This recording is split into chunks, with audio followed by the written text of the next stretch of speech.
here. Mm-hmm.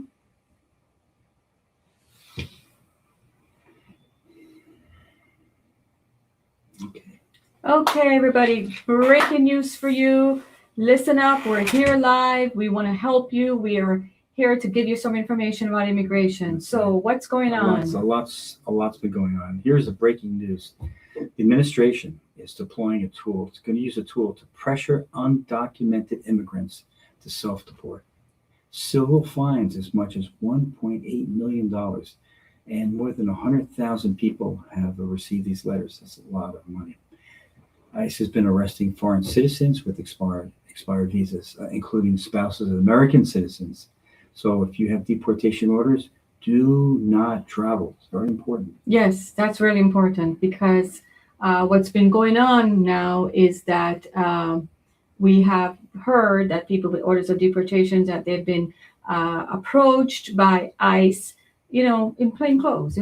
Sometimes you don't even recognize who they are, and then then you're in trouble. So please don't travel. I know yesterday somebody asked me that they have a student visa and they wanted to know if they could travel. Well, technically you're here legally, so if you have a student visa, you can travel. But if you can avoid it, that's my advice. If you can avoid it, don't travel. Don't do it if you don't absolutely have to. Some medical emergency or something. Yeah. It's not worth it. Not right now. So waters are very hot, if you want to say that. Yes. And I just want to say something very special to the Haitian community.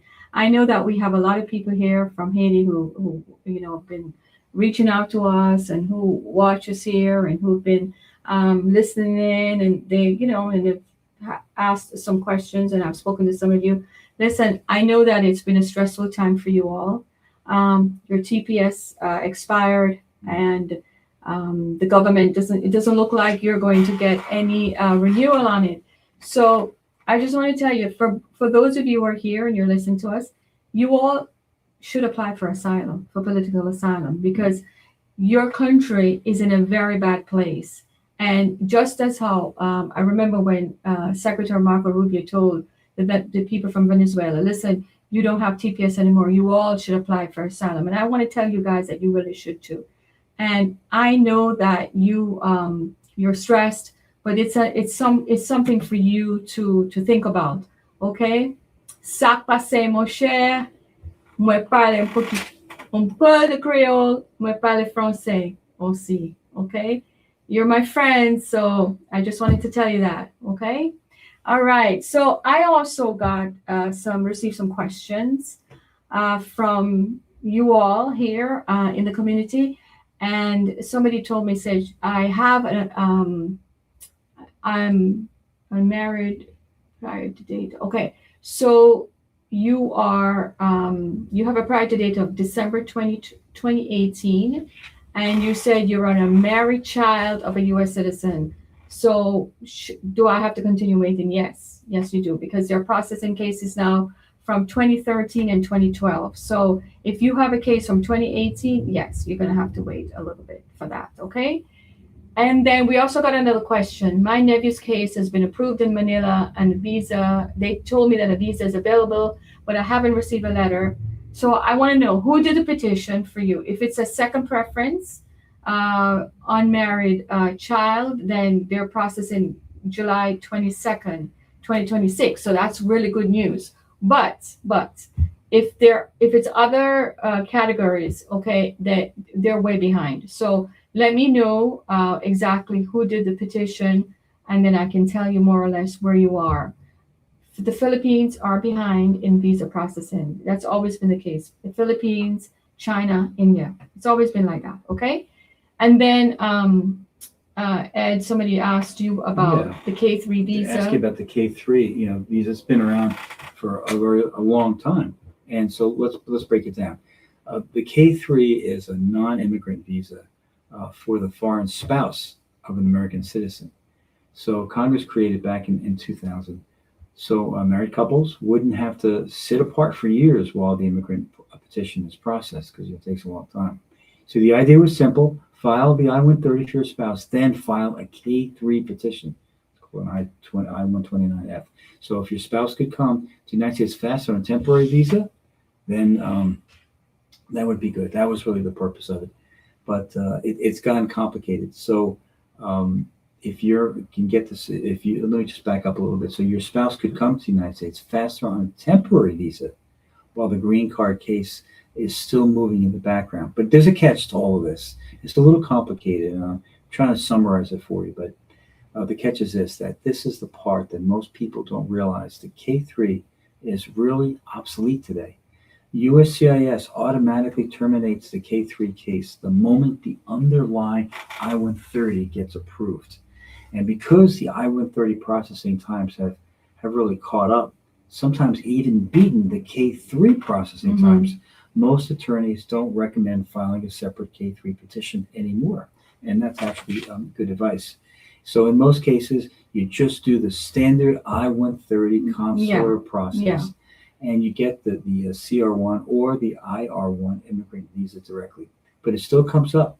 So let's walk through how consular processing works if you happen to be in this lane. Right. And so what I recommend, guys, is that you just do, if you are a U.S. citizen and your spouse is in another country, the best thing to do is go to that country, marry your spouse, and file the I-130 petition. Don't even go to the K3.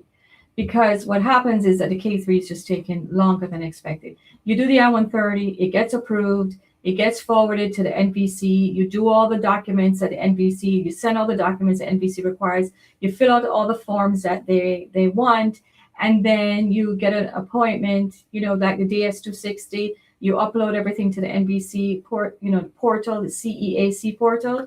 And then once you get your interview, you go there, if you're a citizen here, you go to the embassy in the country of your spouse, you attend the interview, you have the interview, and then once the person comes to the United States, they're not coming with a K3, they're coming already with permanent residence. And for us, it's more efficient, it's better, okay? So, talk to your attorney if you think that's something that you might want to do, but I don't recommend it. We don't recommend it. We prefer that you just do the No, it is so complicated. It doesn't make sense. It doesn't, even as an attorney, it doesn't make sense, such a process. But this is because there have been new administrations, new laws, they change the laws, a new president comes in, then another president comes in, and then they change it again and change it. So what you have left over are pieces, remnants from all different administrations. It's nothing but a lot of trouble, a lot of nonsense. Yeah. So, really, if what we said doesn't make any sense at all to you, just as one point, just remember this: check it out with an attorney. Ask that attorney where exactly you stand. That's your best. That's your best place to go. Okay, so I think we have some questions on Instagram. So I'm going to try to figure out where we are here. It says, I'm attending a conference in Vegas, and my flight is on Sunday. Currently, I'm F1 STEM OPT and expires January 2027, and I have a valid STEM and active service. So I think you want to know if you can travel, and I'm pretty sure I'm pretty sure you can, because you're legal, everything is fine. What we're saying is, if you don't have to travel, don't. But it looks like you have a conference that you have to attend. Solid, legitimate reason. I carry a lot of documentation with me. Exactly. Showing that if you happen to be a speaker or you've paid a ticket or something to show, you have to be there. You're not just going there for vacation. Right. And if you need to go, then you just need to go. Okay. So I would do. Okay. Let's see what else is here. It says, yes, that's what we were saying. Travel, carry the proper documentation, your passport, your ID, your I-9. You know it all there. That's really good. Yeah, that's good. Donna, you're really good. You looks like you have it all together. And just make sure you bring all the documents with you and keep them safe, and put them in something that is like waterproof, so that if anything happens, things don't get wet. All right, so let's see here. Okay, here's another question. Can a Classic C misdemeanor public Class C misdemeanor public intoxicating charge that was eventually dismissed and expunged 5 years ago be considered grounds to deny an H-1B extension application? I asked because I received an RFE. And I'm assuming that you received, Joshi, an RFE about that, about what happened? Yeah. Okay, it was requested They're biometrics. still being tough with that. You know? Okay, all right. So here's the answer to that question. So immigration is going to ask you about any record that you've had since you're in the United States. So if you had a DUI or an intoxication charge or whatever, anything at all, immigration is going to ask you about it. Expunge means nothing to the government. They can open up anything. Exactly. Anything at all. Anything for federal law, expungement means absolutely nothing for immigration purposes. So if you have that record, you have to give the record to USCIS. You have to give them everything, and don't just get something offline. Okay, don't just print up something online. You need to get the police report. You need to get the disposition of the case, which means you need to get the final order of the judge. That's important. Certified copies. Certified copies. I'm glad you reminded us of that. Goodness, what happens when we don't have those copies? And that you need to send that to USCIS. Make sure it's complete. If you send just a part of that, immigration is going to deny the case. You need to, and say that you're trying to hide something. And you don't get second chances a lot of times. Consider everything your final chance. So don't hesitate in getting those certified copies. You know. Right. So that's important that you send all the record there, the whole entire record. And you're asking a good question: can it get denied? It could, but if it has no action or anything like that, then you should be okay. So you're saying that they didn't bring up the charges, or they requested? Yes, that's why they're requesting the biometrics. Of course, that's why, because they have a record of every single thing that happens here. Yeah, and if you don't mention it, it's like lying. It's very serious. So you have to be honest with them because they already know. Yeah. So if they're asking for the biometrics, that's absolutely the reason why. Okay, so there was another question here, and they were asked, and it was somebody said that they got denied. Somebody said that they were waiting for the OPT and it got denied. Can you tell me what the decision says? Why did they deny it? If you could just write it in the comment and let us know why it was denied, then we could probably give you some feedback on it. Okay. But I just use while we're waiting. I just like to say that you'd be surprised the difference between one judge and one officer and the next. They don't all rule exactly the same way. And sometimes people will say, "Oh, my friend, my neighbor, whatever, he got it, and I haven't got it." If you all went to the same judge and the same officer, and it would be you get the same decisions. But some officers are very kind, very lenient, and they're still thorough, and others are can be very strict by the book. Yes. You know how it is. Yes. It's like we've had good teachers in our lives, right? Some that are very forgiving and loving, and we've had other teachers that were tough as nails. So just keep that in mind. It depends a lot on who reviews your case. Would you not agree? Yeah, that is definitely true. So there's nothing you can do about that, but you should know that. Yeah, that is definitely true. Because a lot of times we get that same question. Well, all my friends got their cases approved. All my friends got their OPT. All my friends got their F1. All my friends got their asylum approved, and I did not. A lot of times, you have to look at that too. It's every case is different, and every officer is different, like you were saying. Okay, so that's right. The question that somebody, I'm waiting for you to tell me. I think somebody said that their OPT was denied. If you could just tell us why. I'm sure you have the decision. Just write in there and tell us why it was denied, and let us, lots of reasons. Let's talk reasons. It could have been from lack of evidence. It could have been you didn't respond to something on time. But let's just see. And so we have another question here, and it says, my OPT application has been pending for months. Can I still work? And so I want to tell you something about that. Remember now, if you don't have that card, you should not work. It's illegal to work without the card. So be careful with that. You don't want to be caught, doing something that you're not supposed to be doing. If you don't have that card, don't work and don't travel. That's very important. It's like driving without a license. Yeah. Even if you have a license, even if the license at your home, but you don't have it with you when you get stopped by a policeman, you get in a lot of trouble anyway. That's true for anybody. Yes. So be very careful, really. These are very difficult times. You want to be low key, okay? You want to maintain speed limits. You want to, you get in line. You don't cause any trouble. You don't start any kind of argument with anybody. And this happens because I see it all the times. Our clients then tend to get carried away with emotion because it's a highly charged environment, and we've all been through so much. You can't take one more thing, but you know what? In this environment, you have to take one more thing. You have to just say, just keep it to yourself. I'm not going to argue. I'm not going to fight. I'm not going to have that lady have to call security and then the security call the officer. And then before you know it, they're asking me for identification and for information I don't have. Oh, I forgot to bring this. Or don't do that. Okay, guys. I don't want to see you get into any more trouble than it's already difficult enough. That's right. And here, okay, so the question here is that you want to ask your employer. That's very good because we've been talking about that. You want to ask your employer to write a letter to USCIS, to email to USCIS. Okay, so don't email, but in your receipt notice of your OPT, the address of USCIS is there. That's where I want you to mail the letter.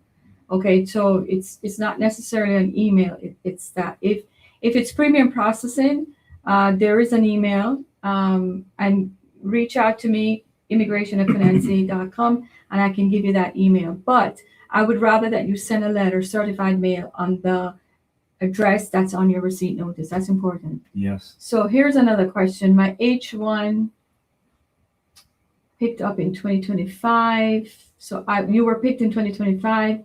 You filed in June 2025. No responses yet.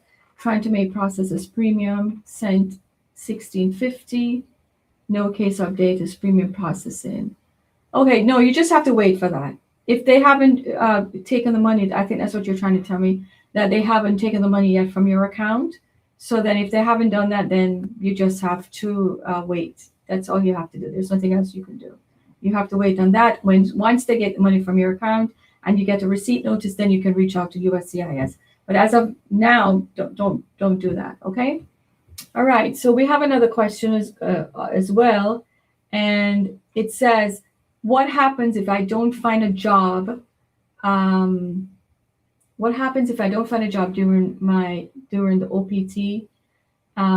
Okay, so you're what you're saying is that you qualify for an OPT, but you haven't found a job, right? So remember that you have to start looking for the job early.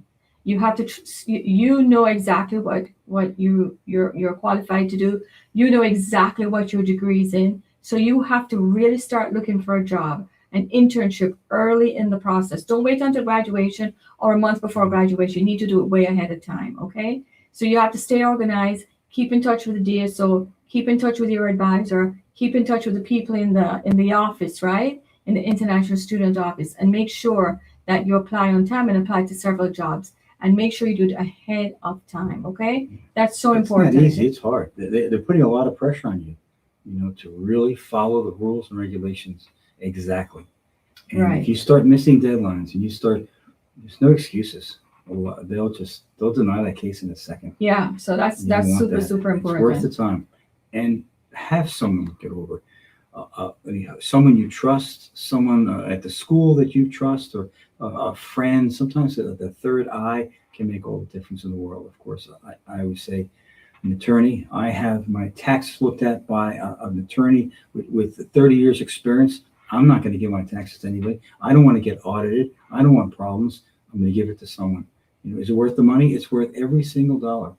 And what do we do when we file our taxes? We give everything that's required and more, because we don't want to have to deal with the government process is crushing.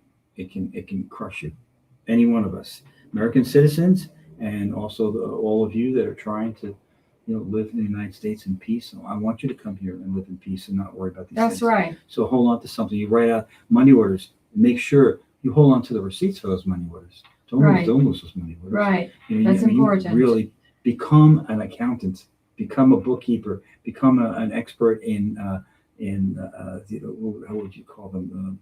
A productivity expert. You know exactly where everything is, and you get things done. Right. That's so important. Okay, I have another question here. It says, if I reach out to my congressperson Does he write an email? Okay, yes, he has his own personal email between him and USCIS. We don't have access to that email, okay? He has access to that email, the congressperson within your area. And I always recommend reach out to your congressperson in your area, Congress representative, because they have direct contact with USCIS. I'm not saying that the case is going to go faster or you're going to get a response right away. Well, I take that back. It will go a little bit faster, and you will get a response. But they have their own personal email. You don't have to give them an email. You don't have to help them. You just tell them, reach out to them, and they'll help you out. Okay? They do this all the time. Yeah, they do it. Sometimes they have people, more than one person, just doing this type of thing. Yeah. And sometimes it helps, sometimes it doesn't. But like I said, you try everything. Yes. You try every remedy that's available to you. Just keep doing it. Keep trying it. Yes, that's so important. Okay, I see here now. So you're for the denial. He says the notice says that my OPT recommendation date on my I-20 from my DSO was November 20. I applied for my OPT on December 27th. My course completion is on December 20. And then I applied for after 7 days. Okay, so is it possible that there was a mistake? It looks to me that there was a mistake. Okay, the date on the I-20 is different from the date that you put on the application. It seems that you need to just email us or send us a copy of the denial and let us take a look at it, because it seems that there were two dates and the two dates didn't coincide. You have to be very careful with these applications. If the I-20 says one thing and you put another thing on when you're completing the application, then you can have a problem. Or if the service says one date, the I-20 says another date, and something else says another date, that also can be a problem. So maybe you can do an appeal if you think there was a mistake. Maybe you can be. But let's talk about it. Maybe you can email me at immigration@Kudenza.com and we can try to resolve it. Okay, guys. All right. So what else is there? Let me see if there are any more questions. Okay. So you're asking again about the congressperson. Do I meet him directly or write email? Just send an email to the congressperson in your area, explain the situation, send copies of your receipt notices, and then they'll reach out to you and tell you if they need anything else, and then they'll do the letter for you. You don't have to go there. They prefer that you not go there. They're so busy. They're super busy, but they really do reach out for you guys, okay? And whenever you write any kind of correspondence briefly, really get to the point and make it professional. Don't say, I can't believe the system is horrible. Don't go into, they've heard it all before. They just want to know what's your problem and what do you want? And maybe I can help you. That's the most important thing. All right. So what we'll do then, tomorrow we will talk again, continue to talk to you guys and give you updates on the law and let you know what's the latest and what's going on and what you should do. Continue to remember to send us your questions. Come tomorrow with more questions prepared, and we will gladly help you. Okay, and remember, subscribe. Please, yes, guys. That tells us that what we're doing is it's something of interest to you. It's helping you. Because it's not helping you, let us know. Just subscribe and let us know that you are with us and that you want us to continue with this, and we'll be happy to do so. And remember, again, to our Haitian community, remember we are with you.